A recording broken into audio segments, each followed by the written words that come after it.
to give this talk, and to at least open a discussion as to whether we can talk of class consciousness nowadays. Many people are talking about a return to techno-feudalism. Are we really heading there, or are we heading in a different direction? And if this direction is the opposite, then is there any pertinence to the conversation or the question of class consciousness? So these are very basic opening questions. This is something we have discussed with Daniel previously. We had a lot of Marxism in the previous semester of SMR, the integrated course programs that run online. So that's one of the inspirations for conceiving a session on this topic.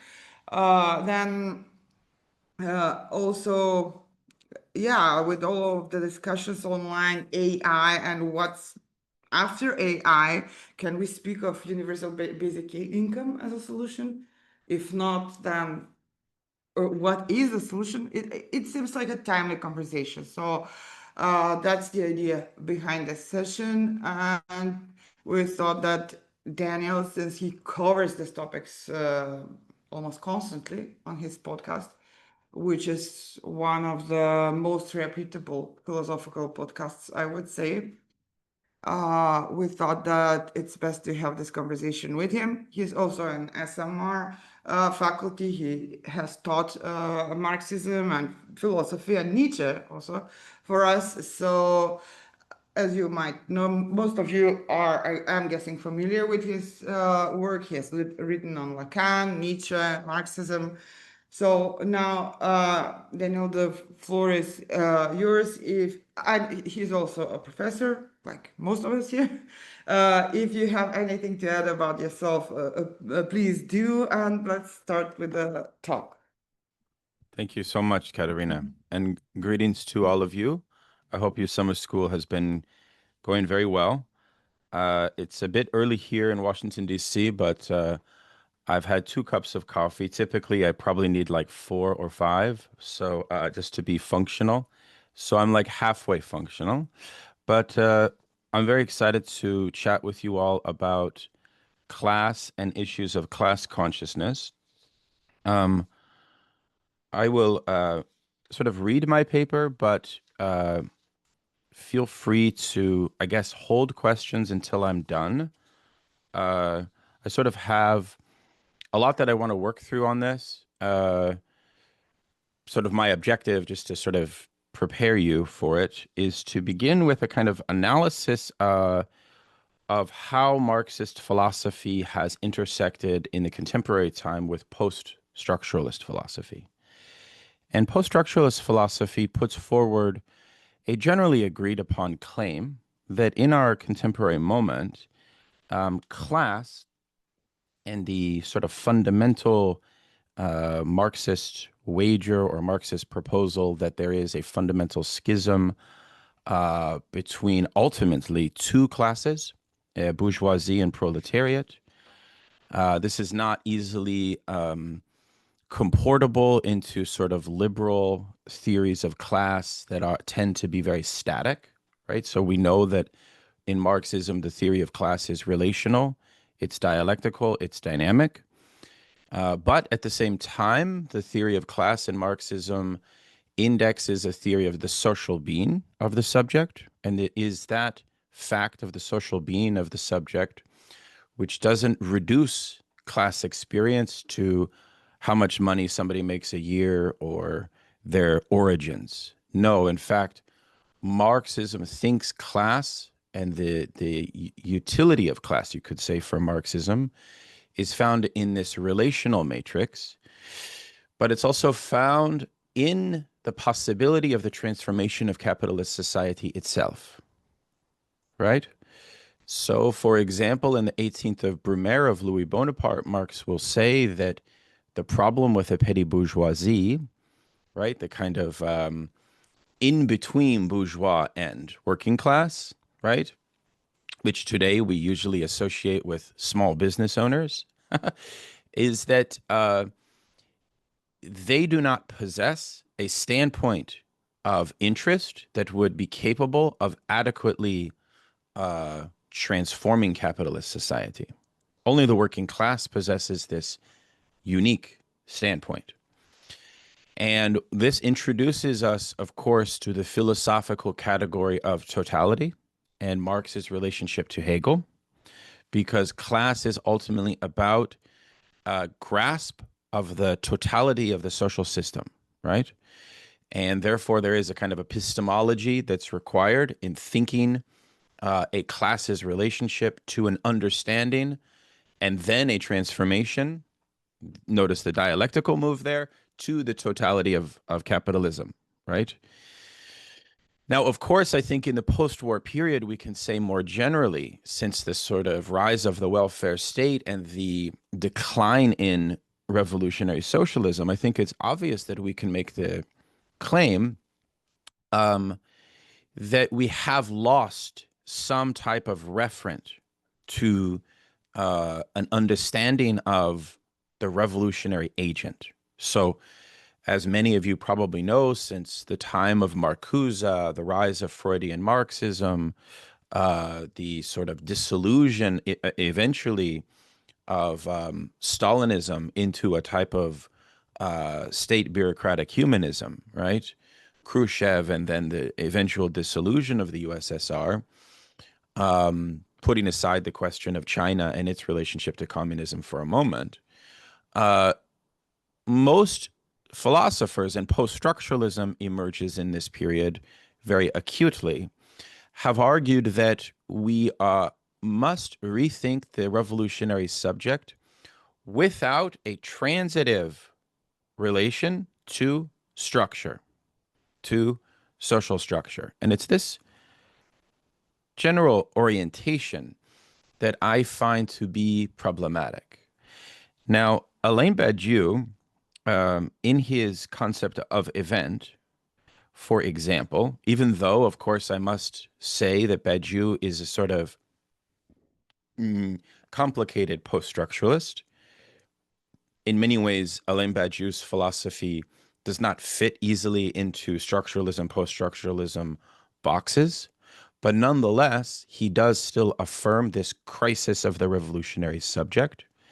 And he argues that there is a dysfunction of representation in contemporary society. And therefore, we can postulate a conception of the revolutionary subject without any antecedents to itself.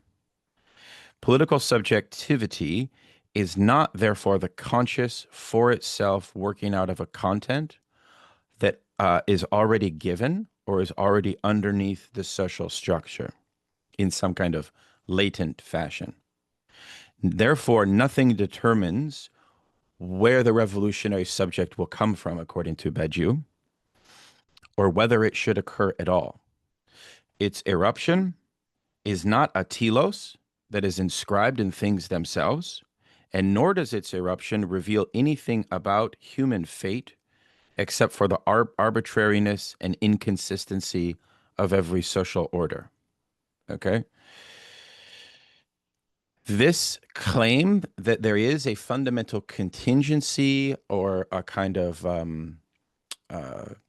sort of fertile ground where investigations, philosophical investigations, and political investigations into possible militant activity is sort of like the hallmark of what I mean by the post-structuralist move, right? And again, just so we're clear, that move I find to be deeply problematic because it has, even though Marx eschews this idea that class should be understood in some kind of static or purely mechanistic way, I want to claim that post-structuralists take it too far. In essence, the conclusion of their work often is a kind of incapacity to even think any structural relation of class whatsoever. How this appears in the work, let's give another example of Ernesto Laclau, presents an interesting point to tether with. In Ernesto Laclau's Hegemony and Socialist Strategy, published in 1988 with Chantal Mouffe, we see a movement away from a theory of class transitivity in their work, and they were inspired by Althusser and French theory of the 60s and 70s, of course. Now, in particular, for them, and I think this becomes an acute problem for how they theorize socialism, it's not only an account of class that disappears in their work. It is also a particular commitment to the abolition of class oppression that disappears, as well as a capacity to index the revolutionary subject to categories of labor power, exploitation, and to economic issues, categories. It's this point that Ellen Maskin Wood, in her very interesting book that came out several years after Hegemony and Socialist Strategy, which was deeply critical of this text, called The Abandonment of Class. It's a very interesting text. I don't know if you guys have read it. So the notion there is that nothing in the logic of capitalism determines the development of a united working class. This is the general sort of prescription of Laclau and Mouffe. And then it therefore follows from this contention that there's no such thing as a working class interest apart from or prior to its ideological construction. So you see, in classical Marxism, it is the case that the working class is indeed the revolutionary subject. We will get to why that is the case in a moment. But here, with Laclau and Mouffe and post-structuralism, ideological construction is placed in a priority position, and the class primacy is put in the back seat, which they perceive as an opportunity for opening up a field of new subject. So this is very concurrent to the rise of 1960s social movement theory, right? So at first blush, you may think, well, isn't it positive that socialist activity is proposing the kind of a new heterogeneity of social, possibly militant, possibly radical social groups, the working class being one amongst them in a chain, right? One particular amongst many others, for whom this equivalential chain, according to Laclau, can find some point of common identification, a common point of emptiness, a common empty signifier that will unite them. But of course, Laclau wrote his dissertation proposing that even the 19th century Karl Marx failed because he was too class reductionist. That's his words, right? And he's actually written quite a lot about this. So therefore, what we get is a socialism which cannot distinguish itself from left populism, right? Which is no surprise, of course, because Laclau ended his work advocating for a socialism that would be left populist, right? So what is lost in all of this is the idea of revolution itself. Now, in his book, Neither Vertical Nor Horizontal, the Brazilian socialist scholar Rodrigo Nunes advocates, using this kind of post-structuralist framework, he advocates that socialist activity must abandon or should abandon the very meaning and concept of revolution itself, right? In favor of a sort of question. I mean, it becomes a question, like what is the sort of strategic value of conceiving of socialism no longer in relationship to a revolutionary objective, no longer to a telos, because you see they've done 2 points. They've argued that classical Marxism put forward a theory of class which was A, too mechanistic, internal to itself, which we'll address later, and then B, its entire conception, classical Marxism's entire conception, was ultimately too teleological, meaning that it posited a type of overcoming of alienation or of the possibility of a life beyond contradiction, and that this ended up producing a type of paralysis internal to the left, a type of left-wing melancholia over this objective. Now, I want to argue that these moves, and I could list many other examples, but for purposes of time, I don't have the time to fully flesh out other examples of post-structuralism. I'll just index one that I find important, which is the debate over class abstractionism in the United States between Michael McCarthy, Vivek Chibber, and William Clare Roberts, right? Where you have a type of internal split around the primacy of class in socialist activity and its and the left's connection to sort of other scenes of struggle. So these other scenes of struggle are no longer seen as strategically, according to the class abstractionist point of view, it's no longer strategically necessary to construe a multiplicity of struggles, whether that be anti-racist struggles, ecological struggles, struggles of feminism, struggles for the autonomy of the body, etc., or even anti-imperialist struggles. You see, one of the damages that this proposal that class cannot be central to our understanding of socialism, one of the damages I think this has caused is that it has permitted us to think those categories of other social struggles as themselves detached from the class relation, you see. So these are my concerns at the outset.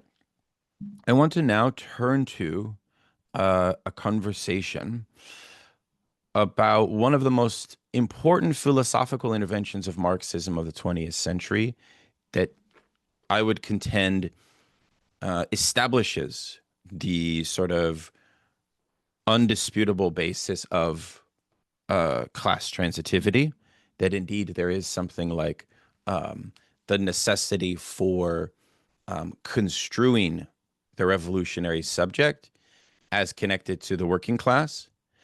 And that, of course, is Lukács's History and Class Consciousness from 1923. I think that transitivity is not something that is reducible to this type of mechanistic account of class consciousness. And therefore, class relations are themselves indexable. They are indexable, and this loss of transitivity means something important for how we construe of the task of socialism. And the main problem with it is that we lose our capacity for deriving a theory of mediations and ultimately of dialectics. So I want to propose a type of close reading of History and Class Consciousness. I don't know how many of you all have read this book. I would contend that each reread that I have of the text generates so many new insights that it feels forever fresh. It feels forever new to me. And so what we can argue, or what we can sort of identify in this text, is that there are ultimately two orders of mediations, okay? First order and second order. First order mediations refer to the kind of immediate and spontaneous capacity of the left, right, of socialist activity, to sort of function to remediate or even to regulate social reproductive activity in capitalism in conjunction with the resources that it's capable of generating to address this.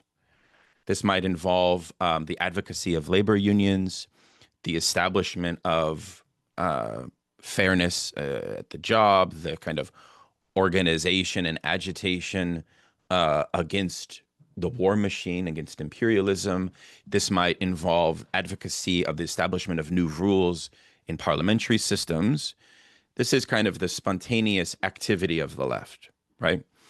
Second order mediations refer to deeper antagonistic mediations that constitute the capitalism as a total system of social metabolic control, which must therefore, by implication of these antagonisms, must point to a horizon of the overcoming of capitalism.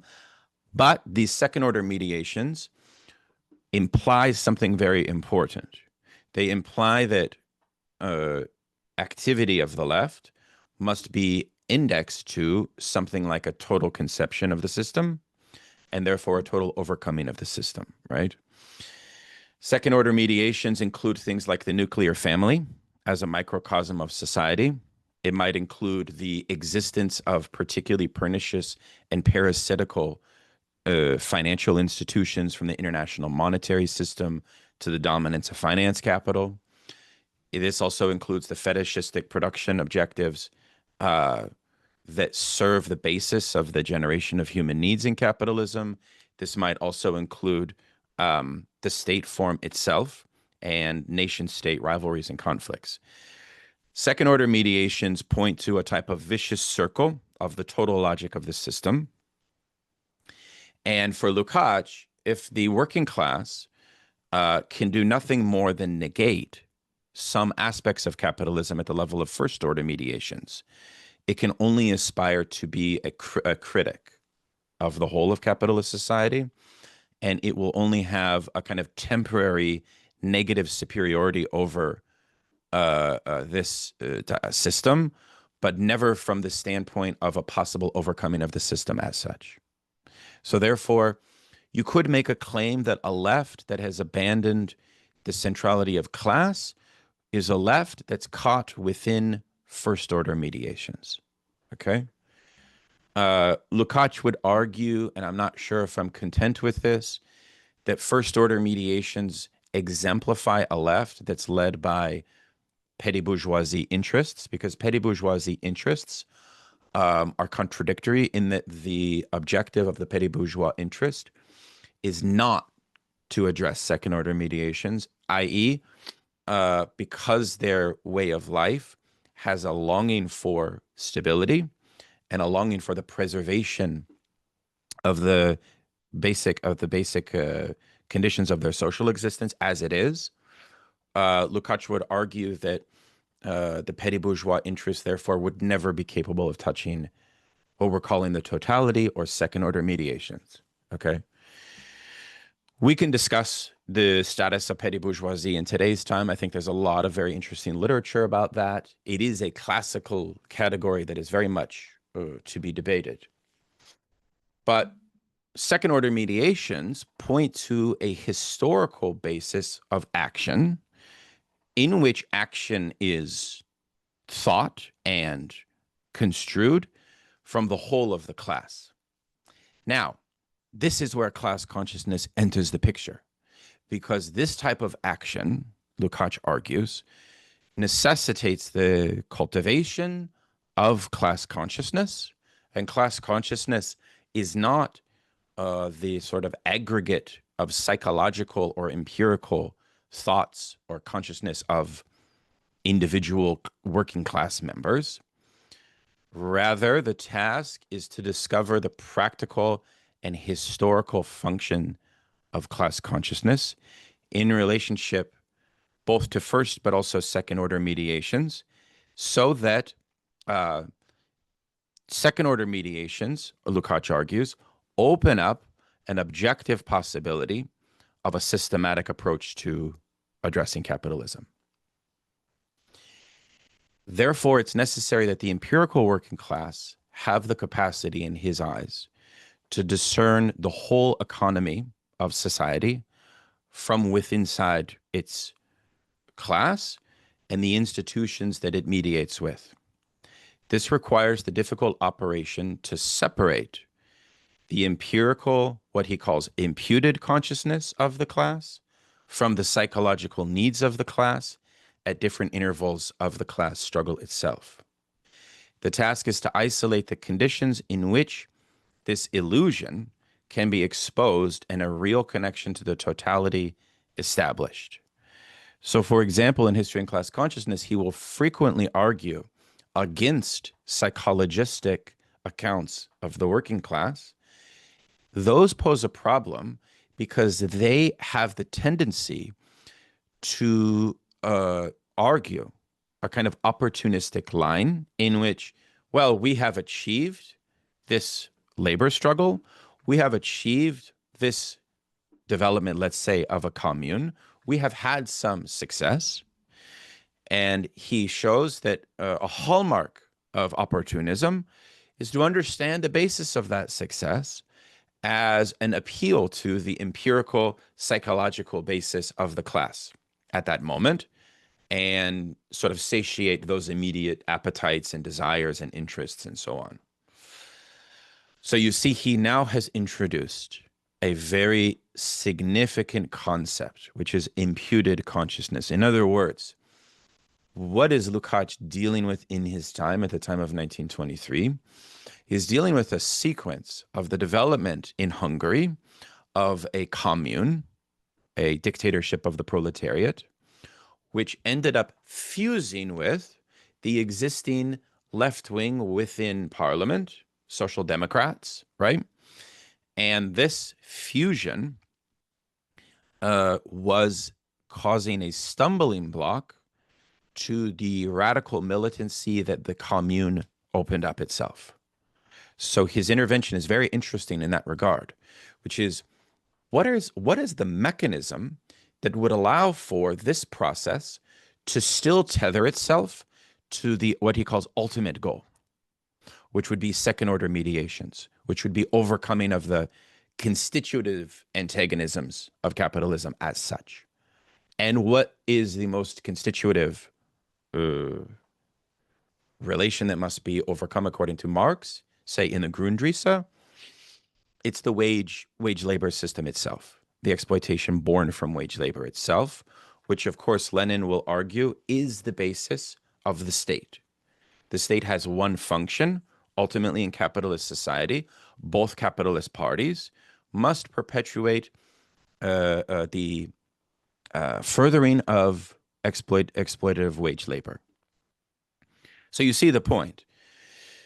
Opportunism wants to sort of halt at first order mediations, which is something I'm trying to connect to ultimately the outcome of post-structuralism when they have abandoned class. And Lukács is saying the only way to continue that is to tether the working class to something like a second order level of mediation. Okay. So the task is to isolate the conditions in which this illusion can be exposed and a real connection with the totality can be reestablished. Okay.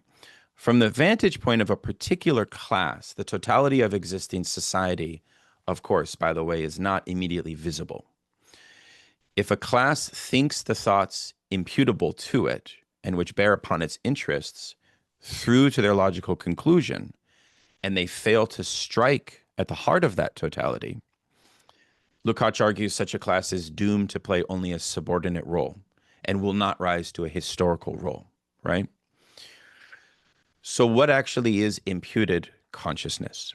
Imputed consciousness, you could say, is the notion that we find in Marx, but which is, of course, refined in Lenin, which is that the most militant edges of the working class movement possess a consciousness which is capable of sort of tethering the fidelity of the overall activity of the class to second order mediations. In other words, imputed consciousness means from outside. It means from outside, and therefore it raises the whole Leninist problematic of the vanguard, pedagogy, education, and so on. Okay. But why does Lukács insist that capitalist class relations have what we might call a transitive relationality? And this is because there is in capitalist society a unique economic determination of society. There is a subjective transitivity, therefore, irrespective of your class relation to economic categories.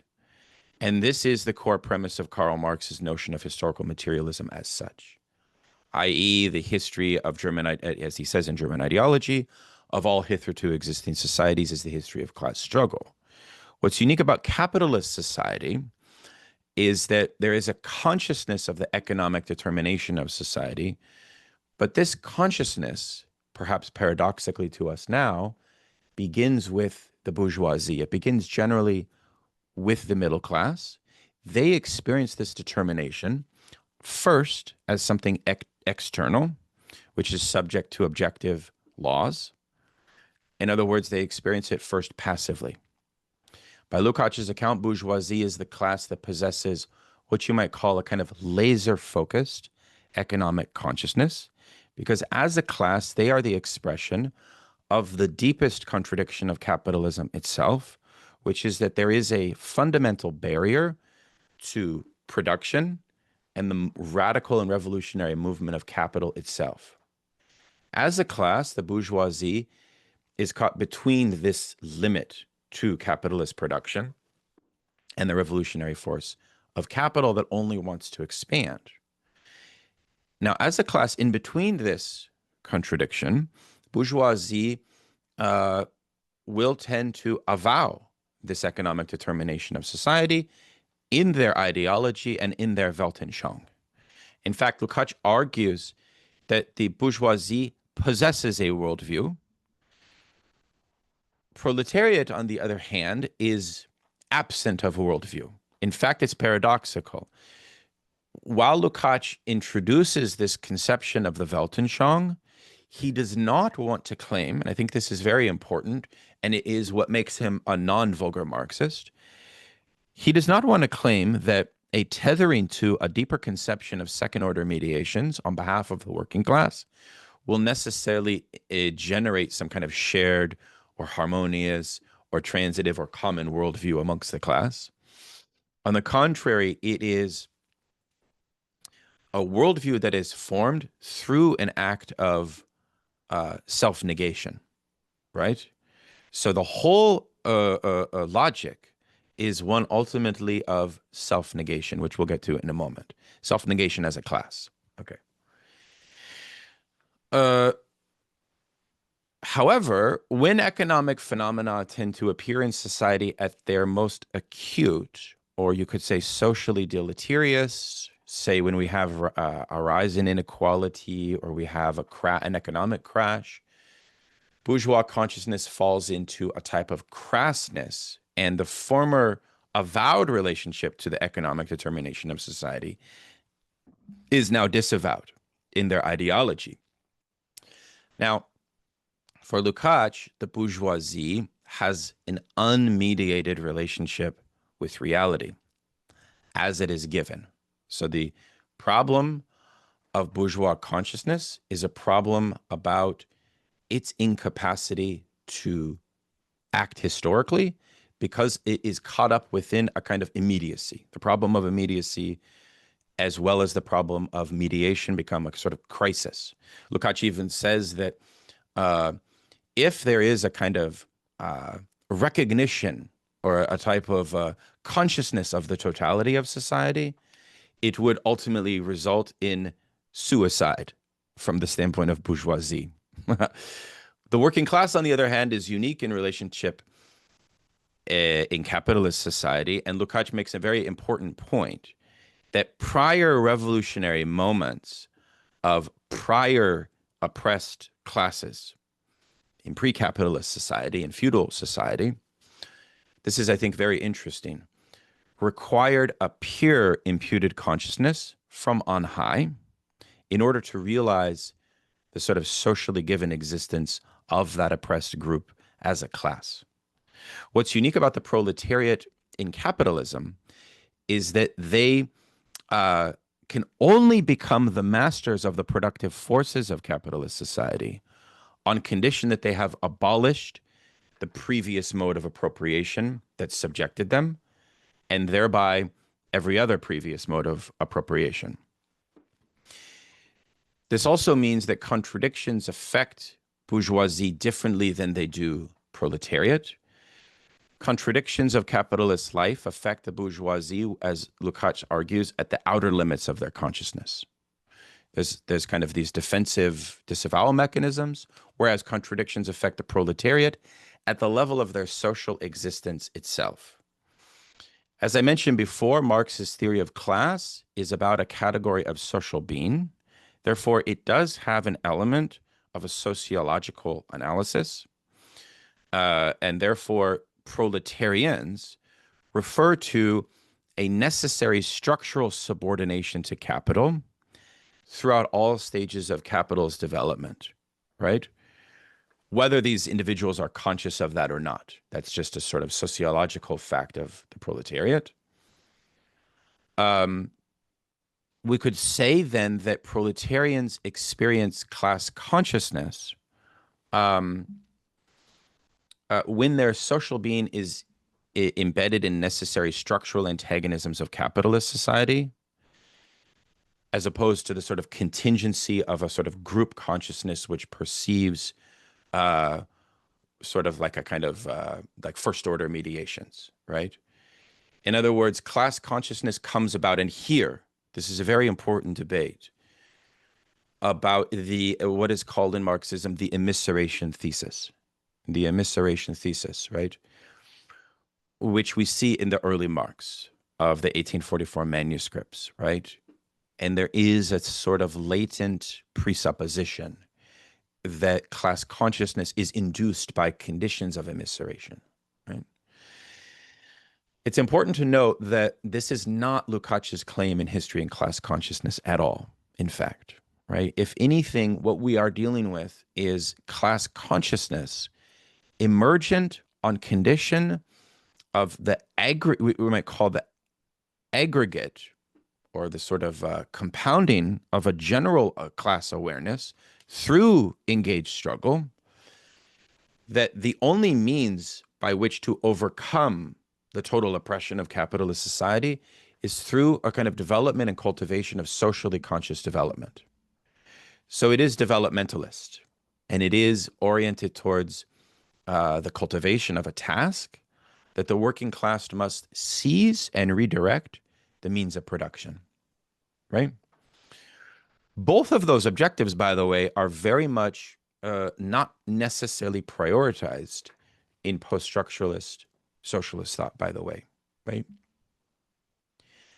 But again, that may be the basis of the emergence of class consciousness. But Lukács is less interested in that as much as he's interested in the limitations of what happens when class consciousness emerges. And this limitation revolves around the class's self-interest and the interests of society. First order, second order mediations, just as an anchoring point for you, right? In other words, the class's immediate momentary interest and its ultimate goal, right? Now, a very interesting point that I think reflects a point of criticism I want to tease out in Lukács is that he makes an implicit claim that in order for the proletariat to remain tethered to second order mediations, they must possess an inward overcoming. And this inward overcoming indexes the task of the intellectual to the cultivation of what you might call an ethical theory of leadership. The solution is not to overcome second order mediations from a purely psychological account of the consciousness of individual proletarians, but rather to index their activity to a historical task, to become conscious of the need to become the stewards of the new society, right? What is essential here is that the wavering from this ultimate goal, which is ultimately would result in the self-abolition of itself as a class, as an exploited class, imputed consciousness emerges as very central. So you notice a contradiction in Lukács's argument.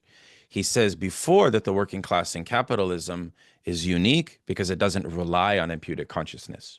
But now he is confessing that it does in order to adequately rise to a historical agency. Imputed consciousness is a sort of consciousness mediated by the leadership of the party and the most advanced sections of the working class. And as I mentioned, opportunism appears between this immediate self-interest and the ultimate goal. Opportunism tends to not regard the particular interests and the struggle to achieve it as a means of education for a future battle or a future objective, whose outcome depends on closing the gap between psychological consciousness and imputed. Opportunism regards the particular as a sort of achievement in itself. In a word, opportunism mistakes psychological states of consciousness of the proletarians for the class consciousness of the proletariat itself. So this is sort of the radicalism of Lukács's wager, right?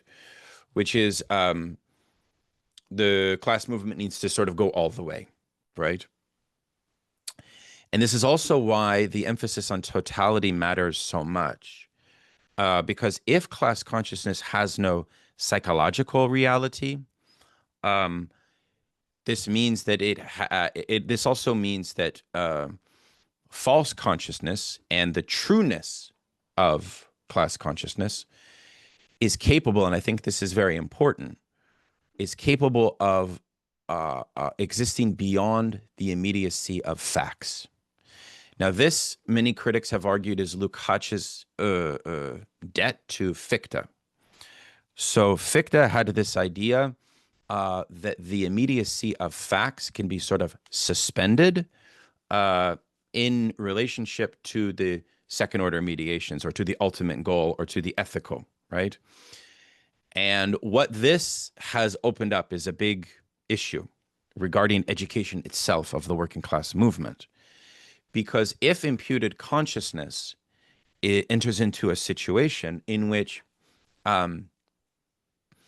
it has a kind of unthinking relationship and a pure rejection of the immediacy of the class struggle, what is one of the dangers of that? Well, one of the dangers, as Esteban Mezaros, one of Lukács's very interesting students, has pointed out in a criticism of Lukács, is that the proletariat loses out on a investigation into changes in the capitalist composition of labor. It loses out on the possibility of workers' inquiry. In other words, if you move too far afield from the problem of the empirical working class and you tether everything to a kind of Hegelian ethical state of overcoming, you've opened up a type of chasm that then only relies on the imputed consciousness itself, right? So that's an important point. Now, but at the same time, we must be, I think, honest that some degree of imputed consciousness must remain in socialist activity, communist activity. The question is the creation of organizational forms and institutional intermediaries that are adequate to facing this chasm between the psychological, the empirical, and what you might call second-order philosophical objectives, right? And as we saw, this sort of, because you see, if we think of second-order mediations of class activity, fully detethered from the empirical dynamics on the ground or the psychological contradictions of the class, this results in a kind of Kantianism, right? A Kantianism of the intellectuals, which is based on imperatives. You know, Kant's thought is based on a priori imperatives, right? Based on a kind of you must, right? And this, I think, is one trap that must be very carefully thought about when we think about class struggle and class consciousness itself. Now, of course, the achievement, you could say, of a successful class consciousness, of course, is what Lukács calls the identical subject-object, or the dialectical achievement of the class in itself to the movement of the class for itself. It is this proposal of the identical subject object, right, that is thought by Lukács as something that can kind of tie the knot between this problem of the psychological and the outside educated imputed element of class consciousness, right? First order mediations, as a reminder, are sort of mediations within capitalism. Second order mediations are more like abstractions bound to the proletariat to its ultimate ends. Now, fidelity to second order mediations and their underlying contradictions, as I mentioned, require this inner transformation of the proletariat. The ethical leadership of intellectuals and their capacity to impute this meant that there becomes sort of like a capacity for the class to think social development at a conscious level. The question then is, how can the proletarian consciousness intervene to transform society? This must involve man's moral consciousness. It must therefore involve a transformation of the moral conscience of himself, right? So this occurs when you have a fusion between the subject and the object. This is the achievement of the identical subject object. And it is an embrace of ethics before facts. This was ultimately, I think, in Lukács's time, and this becomes, I think, a very interesting question in Marxism,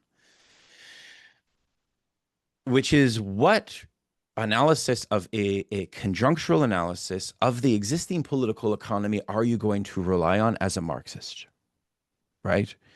And Lukács relied on the Leninist theory of the weakest link, which ultimately devolved into socialism in one country under Stalin. And this proposal, after Stalin consolidates power, becomes impossible, paradoxically, to think communist activity at the level of first order mediations, right? So what therefore has to be learned from Lukács's intervention is the kind of retroactive opening of the space of conjunctural analysis that would allow for the proletariat to do two things: still remain tethered to the ultimate aim, while at the same time tethered to empirical dynamics and psychological dynamics of movements in the class struggle, victories and defeats, and so on, as well as this analytic objective of the incorporation of views of political economy in the moment. You see my point. Lukács eschewed first order mediations in preference of second order, which I argue is almost the opposite of what the left is today. So we need a little bit of Lukács today, but we need to not repeat what he did in the same way. Now, many have argued that his objective of this ethics before the facts emerges from his own past as an intellectual, tied to existentialism, tied to Nietzscheanism, tied to romanticism, and a particular idea that socialism is about the sort of development of autonomous selfhood and the dissolving of the self in a higher being. And so therefore you could argue, in a kind of crude way perhaps, that one of the errors of the outcome of Lukács's system of thinking history and class consciousness is that the class becomes a personified supra-individual, which itself may be an unfair conclusion to Lukács's investigation. But if it is true, this is exactly what Marx accused Proudhon of doing in The Poverty of Philosophy, which is that Proudhon could only, and utopian socialism as such, could only think class as a personification. Okay? So Lukács's system falls into a trap whereby it can only be guaranteed, second order mediations can only be guaranteed methodologically through the dialectical method itself. In order to bring about the sort of true objective that's underneath all of this, that the working class develops a socially conscious development for the new management of society, right, which was only achieved in partial form under Stalinism, second order mediations sort of fall to no longer being capable of rising to historical mediations, right? And ultimately, we should note that reification is the key concept that Lukács argues will be overcome for all subjects on condition that the proletariat develops a successful class consciousness, develops a successful ethics before the facts, right? And this is important. However, as Frederick Jameson, I think rightly pointed out, it's led to two dangers, right? One is a kind of utopian premise, which may not be intended, that consciousness as such will, because there's almost like a conflation between alienation and reification. Alienation refers to the effect of social contradictions as they impart on the social being of the proletariat. This condition can only be overcome through overcoming that core antagonism. Then the question then becomes a philosophical question, which we see a lot in psychoanalysis, in Lacanian thought, and post-structuralism, as to whether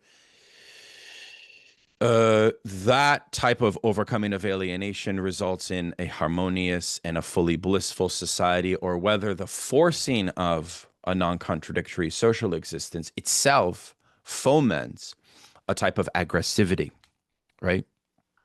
So that's a debate that I'd love to discuss with you. And it's also important to note that by the time of the early 60s, Lukács had read the 1844 manuscripts, which he didn't incorporate in his early text, History and Class Consciousness. And once he read it, he dropped this notion of the identical subject-object altogether. And he argued now that the real target of socialist emancipatory transformation of society must set its sight on the complete eradication of capital as a totalizing mode of control from the social reproductive metabolism of capitalism itself, not simply the displacement of the capitalists as the historically specific personification of capital. In other words, in his preface to History and Class Consciousness from the early 60s, he recognizes something important, which is that in a way, the achievement of the identical subject-object happens, but it does not, by its very happening, necessarily promote the true confrontation with second-order mediations or their overcoming. Okay. I would highly recommend, if you all are interested in this, the sort of critical revisions that Mészáros, Lukács's student, offers to both bringing out the richness of history and class consciousness and its importance, but also sort of revising its key categories to make them more relevant for our contemporary.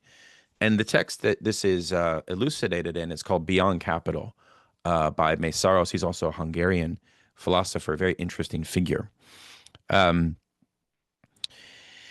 He thinks that Marx's Grundrisse offers a better analysis of what Lukács was after, because one of the points that Marx realizes after the Paris Commune is this notion that how does one construct the party?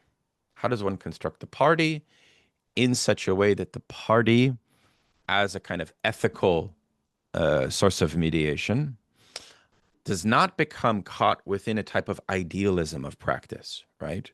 Because you see, we've seen this shift where emphasis on second-order mediations fall into a type of frustrated idealism of the intellectuals, right? Which necessitates, and this is, I think, is an interesting thing for us to debate, the claim that the working class must undergo a moral revolution. I think that Marx would contend that a new conception of party forms after the Paris Commune, that is focused on this idea of the category of living labor and its connection to the objective conditions required for the exercise of creative human energies in accordance with productive advancements. In other words, and Isabel Garro in her wonderful book Communism and Strategy is very good on this. A centralized bureaucracy that mimics forms of bourgeois bureaucratic control is sort of very anathema to the direction that Marx was thinking the expansion of the party form. This is a big debate that we're seeing right now on today's left with communization theorists, that we can talk about this debate. Everything hinges, I think, on this question of how we reconceptualize a party, both in relationship to existing bourgeois parties, but also in relationship to sort of the spontaneous activity of the working class itself. Gramsci, after all, said that the socialist state exists potentially in the institutions of the social life of the exploited working class, right?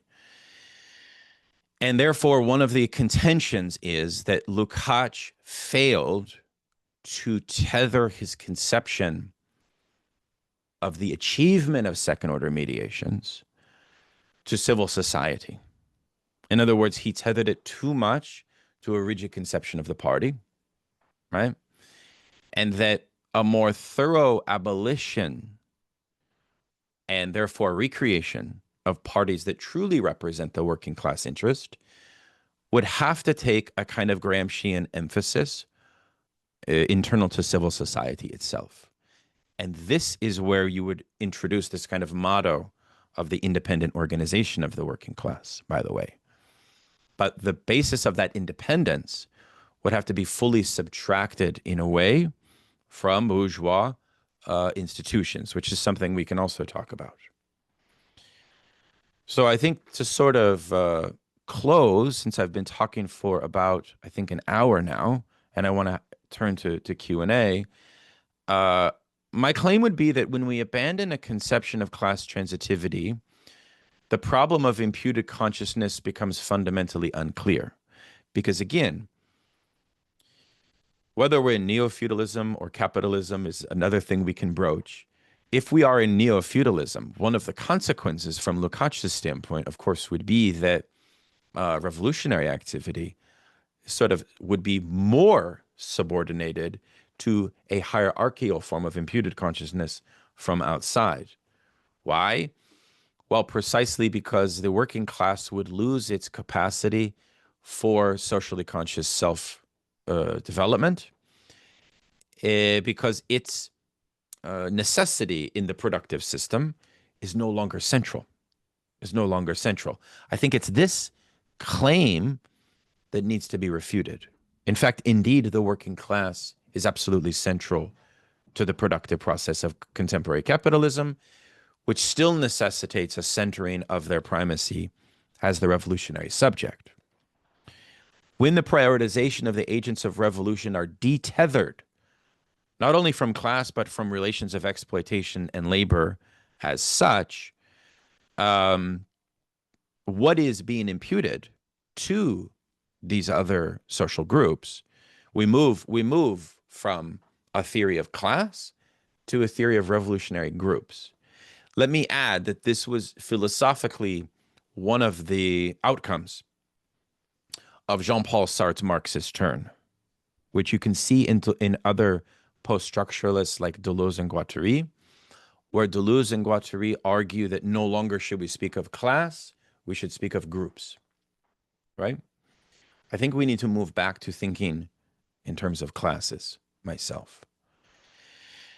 One of the things that I've also argued is that if we lose class as a referent, we also lose the capacity to think ideology as itself an expression of certain forms of disavowal of economic categories, which I already tried to argue are determinate in capitalist society, right? Let me make a quote here from Lukács' 1967 preface to History and Class Consciousness, where he identifies his one error in the text. He said, I thought that by proclaiming a total break with every institution and mode of life stemming from the bourgeois world, that this would help to foster an undistorted class consciousness in the vanguard, in the communist parties, and in the youth organizations. This imputed consciousness is tied into the question of knowledge that differs from the spontaneously emerging consciousness of the working class struggle. Lenin said it would be implanted in the workers from outside, quote unquote, from outside the economic struggle and the sphere of relations between workers and employers. However, what I failed to realize was that in the absence of a basis of real praxis in labor as its original form and model, the overextension of the concept of praxis would lead to its opposite, a relapse into idealistic contemplation. My intention then was to chart the correct and authentic class consciousness of the proletariat by distinguishing it from empiricism, public opinion surveys, etc., and to confer upon it an undisputable practical objectivity. However, I was unable to progress beyond the notion of an imputed class consciousness. By this, I meant the same thing as Lenin in What Is to Be Done, when he maintained that socialist class consciousness would differ from the spontaneously emerging trade union consciousness, and then it would be implanted in the workers from outside. So everything revolves around this question of the pedagogy of intellectuals and workers. And this was, of course, in the history of Marxism, introduced by Karl Kautsky in what he called the merger thesis, which is slightly different than Lenin's theory of the vanguard, in that the merger thesis tries to think the necessary reliance and interdependence between intellectuals and workers. And this, I think, is another thing that is somewhat elided or overlooked in post-structuralist theories. Say with Laclau, what is the task of the intellectual for Laclau? Well, the task of the intellectual, as I said before, is to, in effect, work beyond class determination as a presupposition, and to sort of function as a kind of creator of the ensemble of ideological coalitional blocks, right? And this is something we've seen in our time. I mean, I think the Laclauian orientation to the left under Syriza is hugely Laclauian, I would argue. Podemos is very much a Laclauian organization. Occupy Wall Street had many of the kind of general presuppositions here. And I think it's very important that we scrutinize these movements and think very carefully about their successes in relationship to all of these points. I also have been working on a book about class issues, and I could, if you guys are interested, go through some of my kind of prescriptive arguments in the wake of Occupy Wall Street, in the wake of left populism, because I think at the same time, as to Katrina's main impetus for this panel, we do feel, it does feel to me that the left is at a, almost not a ground zero, but at a kind of new beginning point in the face of these failures. So I think a more rigorous balance sheet should be developed. I can just mention a few brief things. I think, you know, for example, one area of study that should be further developed is, you know, this notion that Kluge and Knecht, these great German kind of late Frankfurt School thinkers, develop in their work, the obstinacy of history and the proletarian public sphere work, is, you know, that they argue that capitalist society is constantly undergoing its own form of cultural revolution. That in fact, cultural revolution, as distinct from political revolution, in a way, one of the things we've seen after 68 is the capacity of capitalism to absorb cultural revolution. So they call for a kind of deeper study into political and cultural revolution. I think another point of study would be to examine the basis by which liberal theories of class, which tend to personify class, which tend to kind of pathologize class, right? Because in the liberal conception of class, it's not the working class as an agency of strength. No, it's the pathologized poor. And this creates a psychological conundrum for the existing working class that they cannot transcend the anxieties of entrepreneurial middle class pressure. So more analysis, and I would even say more psychoanalysis, needs to be made about the chasm that Lukács pointed out, both between first and second order mediations, but also between that empirical psychological and the ethical, the moral. Okay. I think more research needs to go into a true account of this turn that Marcuse first adopted of what's called the replacement proletarian theory. In other words, is it really true that social life is subordinated to a functional and pure contingency in which any group can kind of take the mantle of the proletariat, whether that be students, right? Or you see, there becomes the need to be much more critical about replacement proletarian theories. And I think the other point would be to seriously examine the debates about the party form. It would be my final point. It's already a debate that's very live wire, but there's about 4 or 5 different points that I can raise regarding the challenges of the party if you all are interested in broaching that.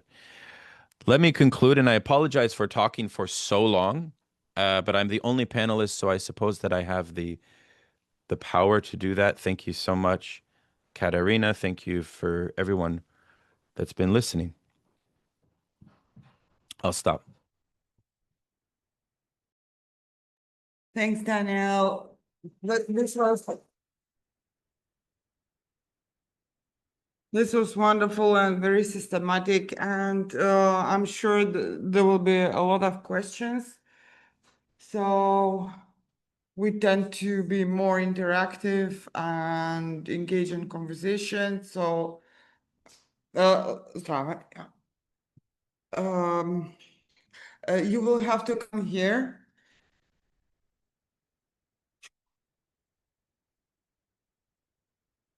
Yeah, thank you a lot for your very nice presentation. I have several questions, but I will concentrate only on one issue. That is about the creation of class consciousness. My impression is that we are taking the influence of the capitalist power centers in creation of working class conscious as quite passive, as something that is external of the process. And because of that, in the analysis and in the practice, we have a lot of workers without class conscience. So we are not examining as because we are taking more or less as passive. We are not examining what is that influence, and we are not examining how we should fight it. So, for example, especially and how capitalism has succeeded to win hearts and minds of the workers, of the exploited, which is quite a fact in reality, but it is, in my impression, not very analyzed as a topic in the past and especially now. And for example, how what is the power of propaganda and class non-creation of consumerism as a way of life under capitalism that is sell to workers and so on. So my question is, do you have this impression, or do you the same impression or not? about the passivity that it is uh,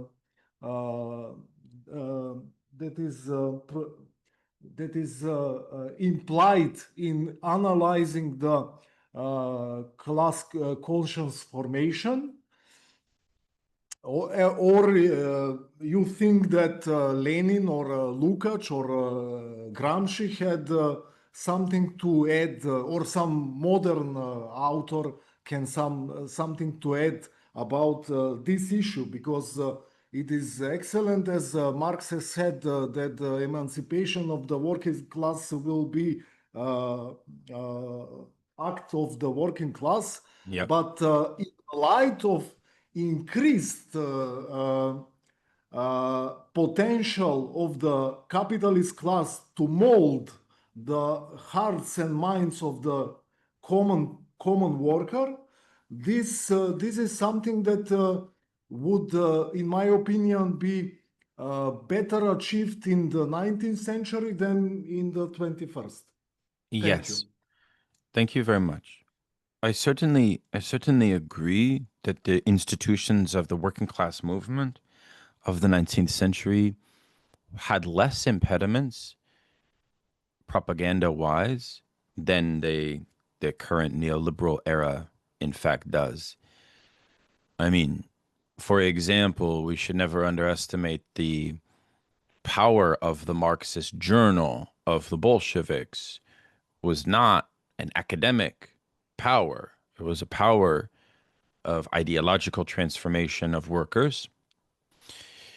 So when we talk about the contemporary passivity of the working class, one of the things I tried to raise was the danger of over psychologization of this issue, right? On the one hand, because there still is, I think, in the tradition of Marxism, a proposition that we should take quite seriously. And that proposition ultimately has to do with this idea that class consciousness, or the activity of political activity in capitalism, has to be indexed to a point at which we tether a kind of rational overcoming of the system. That there is therefore kind of like a danger of the construal of the class activity, of working class activity, as purely mired or purely situated in its own immediacy. Because ultimately, what Lukács argues is that the crisis of immediacy, right, in a certain sense, is already the condition of the primary class in capitalist society, which is bourgeoisie. So it is true that the contemporary working class has experienced a bourgeoisification. It is true that the dominance of Americanized entrepreneurial ideology has created a situation concurrent, of course, to the rise in finance-dominated capitalism and the casualization of the working class, the lumpenization of the working class. These conditions have certainly decentered the force and agency of the 19th century working class from its kind of Promethean center. However, at the same time, that does not preclude the fact that the working class still acts as a historical agent in contemporary capitalism. I think that it's true that there has been a manipulation of working class self-interest by the two dominant capitalist parties, right? Which currently are both being parasitized by a type of populist sentiment, right? I think that, Trumpism, for example, will likely regress back to more standard Republican orientations. It's sort of like a temporary thing. So populism has sort of affected neoliberalism, and the center capitalist parties have now expressed it. And part of that entails a manipulation of the passivity of the working class. But I don't know if I would agree that the working class is passive, because this introduces us to the question of the existing left and its necessary prioritization of rethinking second and first order mediations. Okay? Right?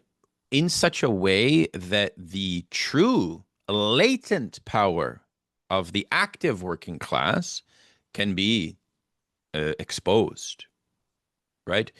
I think that it is an institutional question of mediation. It is a question of leadership. It is a question of theoretical prioritization, you see. A left that has abandoned this commitment to the centrality of working class will tend to construe of the existing working class as a kind of passive agency. But that's a voluntary decision. That's not necessarily reflective of the reality of the working class.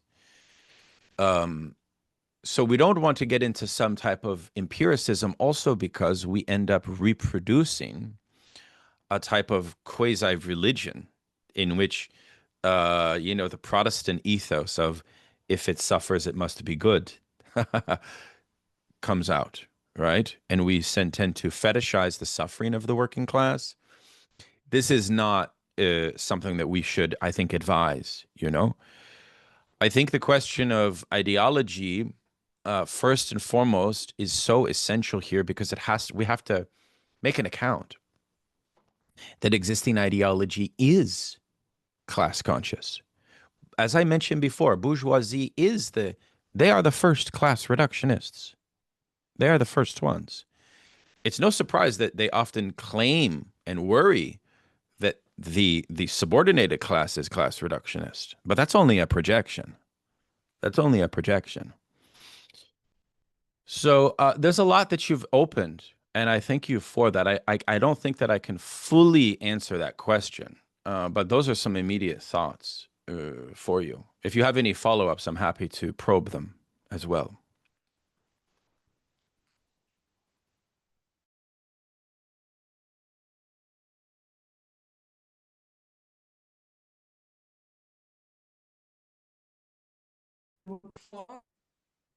Just quick question, maybe, or more, to be more precise. I was more talking about how we, in approaching the question of formation of class consciousness, we take as passive the power of the capitalist power centers to mold the conscience of the workers that is prohibiting the workers to build more even trade unionist consciousness, not to mention socialist consciousness. So is this should we take as much as passive the capitalist capacity to counteract the natural production of emancipated class consciousness in workers? I see what you mean. Yes. Yes, of course. I think that there is, without question, a spontaneous class consciousness, and Lenin had the idea that spontaneous class consciousness of the working class has a kind of telos towards socialist consciousness. I think the neoliberal period has, in some ways, created mechanisms that have crippled this reality, but still, nonetheless, that remains true. I think it is still true, a true fact, that despite the decline in the union movement, despite the precise problem of the fact that trade union consciousness is not even on our horizon, this does not negate the spontaneous fact of class consciousness itself. What I think it calls for, right, is to approach the construction of class consciousness from a vantage, from a strategic vantage that maybe is different than how, well, similar but different to how 19th century working class movement constituted itself. And I think more prioritization would have to be made on the intervention within the sphere of civil society. Marx said that civil society presents the anatomy of political economy. That is a very interesting proposal, because within that proposal, it means that the means for the true ascertainment of class consciousness comes through civil society, right? And therefore, the working class movement must invent and create institutions for their autonomy within civil society as a first priority. You see, I think this would be the catalyst of my suggestion. This would be sort of one of the conclusions, I think. Within that effort, part of what is happening, of course, is the confrontation with existing bourgeois civil society organizations. That would then fall upon socialist intellectuals to make the case for the creation of institutions that would not be mere reflections of those existing institutions. Something qualitatively different would have to be constructed in both intent, tactic, strategy, vision, etc. So you see, I'm trying to invite a new thinking there for the creation of civil society groups. One of the challenges to that, and one of the reasons why socialism struggles, of course, is the dominance of capital means that the creation of institutions will have to find a complicity with elements of the capitalist class, and they themselves, of course, because they are more class conscious than most proletarians, will have a trepidation to the creation of truly socialist institutions. So they tend to adopt a kind of halfway or midway, kind of compromised, kind of moderate version of the left wing. So I think we should try to move to the creation of institutions that are not so compromised. And here I think theory matters, like having these contentious debates and conversations and discussions maybe can be an entree to thinking something new like that. But again, I'm not sure that we should accept this thesis of passivity. I'm not sure. It's a little more elusive, you know. Okay, I'll stop. Daniel, anybody? Okay, I have a brief comment, a comment and a question. Okay. Just a sec. Okay, you based your talk on Lukács, which makes sense because in Marx, even in Marx, in Engels, and in the manifesto, we do not find the term consciousness, not even class consciousness. There is, in the manifesto, they speak of the consciousness of the proletariat, right? And in Capital, it's again proletariat, maybe, not maybe, for sure. And I can't remember where was it where Marx expresses contempt for, as he calls it, sociological stratification of society, speaking of classes, strata, etc., etc. He tends to operate in this very vast categories. Proletariat, which means all waged labor, regardless of how much one earns. Bourgeois consciousness, which can be found in the proletarian, right? So being bourgeoisie is a type of, embodying a certain type of consciousness that is complicit with the logic of capitalism. So I know that you know this because that's why this is all relying on Lukács, Do you think that returning to the original text of Marx is productive?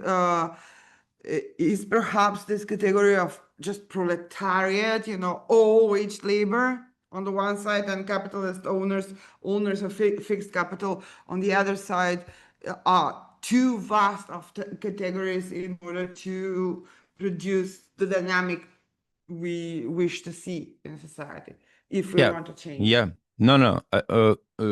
Of course, as you know, the volume 3 ends with the conversation on classes, which is unfinished, and it's very symptomatic that the beginning of Marxism in German ideology centralizes a historical analysis of society as driven by class struggle. Moreover, Marx's main new idea that he confesses at the end of his life is class struggle through the dictatorship of the proletariat, right? Sorry to interrupt. Yes, class struggle. Yes, that term exists. I wanted to clarify for the Sure, others. sure, sure, sure, sure. Consciousness is what's absent.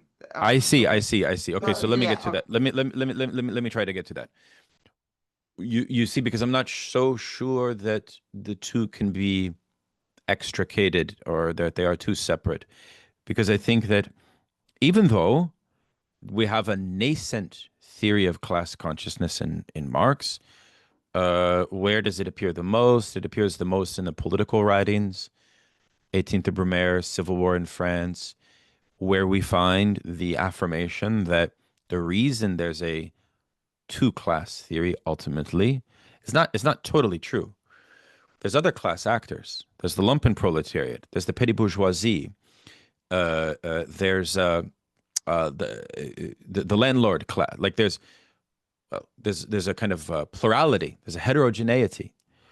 But the reason that Marx prioritizes a two-class theory is because of a particular conception of the core contradiction of capital and labor and the necessity for the overcoming of that core contradiction.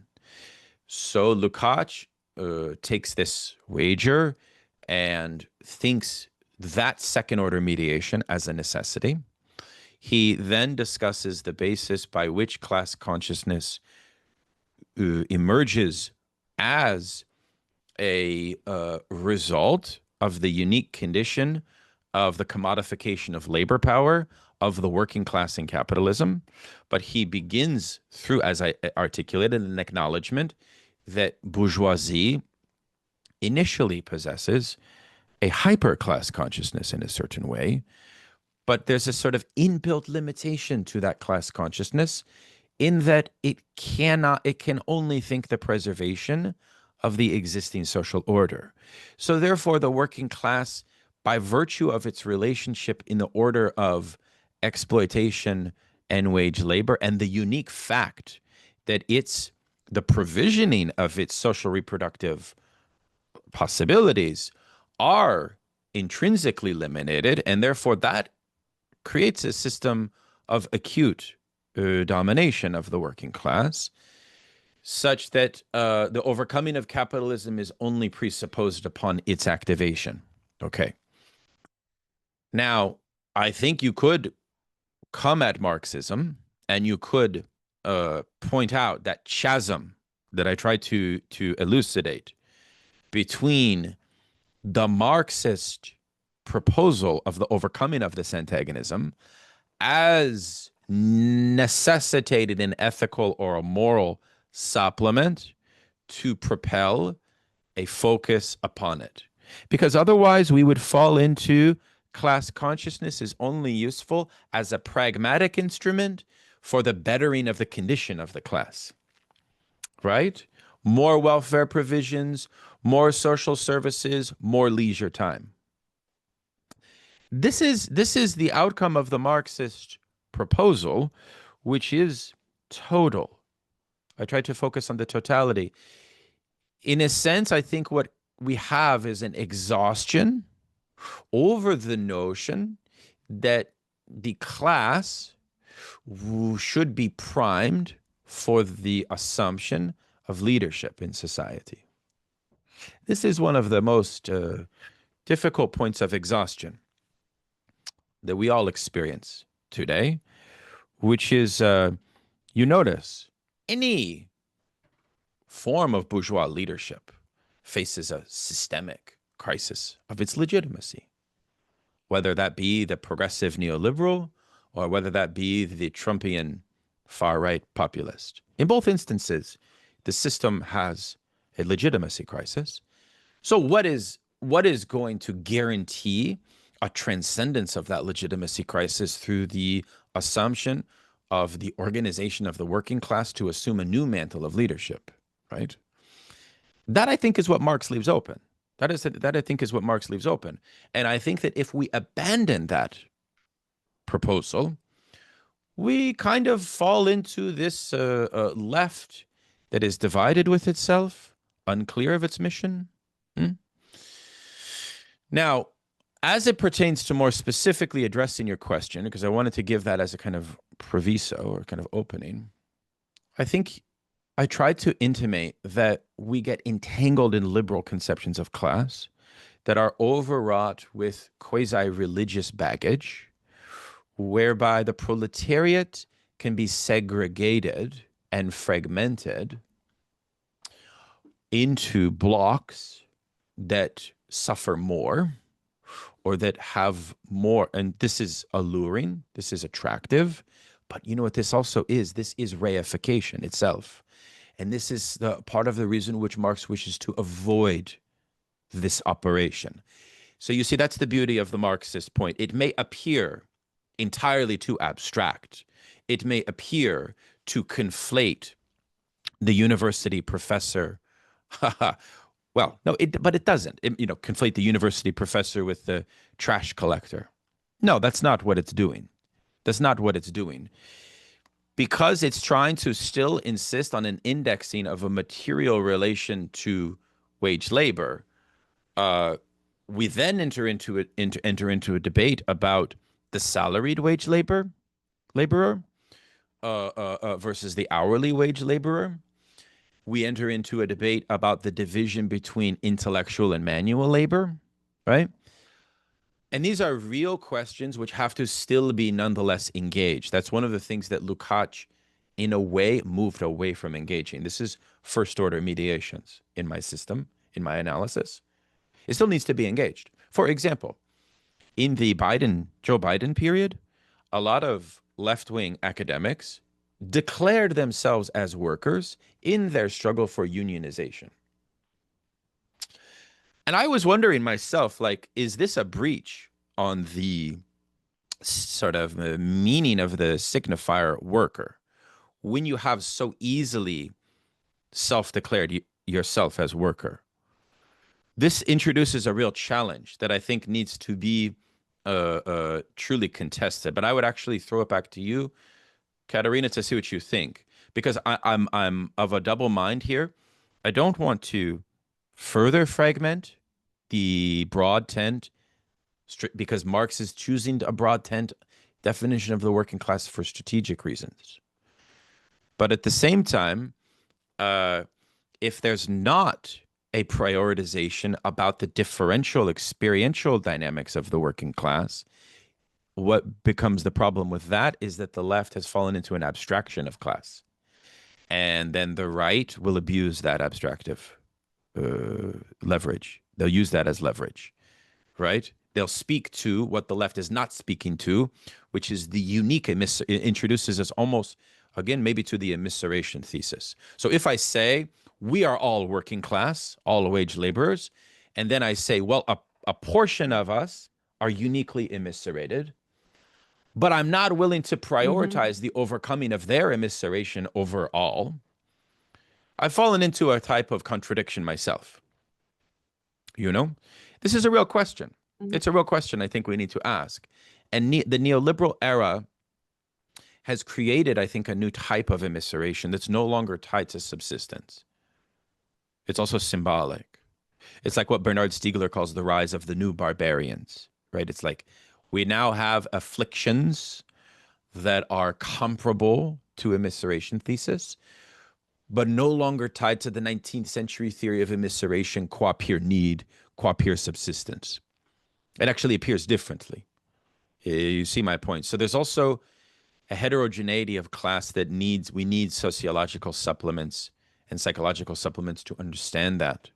I think Lukács's error was he was extremely Marxist and therefore reductive at this level, where he wanted to avoid sociological and psychological analysis. I want to include it, but I also want to do that impossible thing by still keeping the second order focus. And I think that's the task, in short. Okay. Okay, great. Thanks. Joel, not anymore. I guess you covered his question. Okay, anybody else? Or shall we close the session today?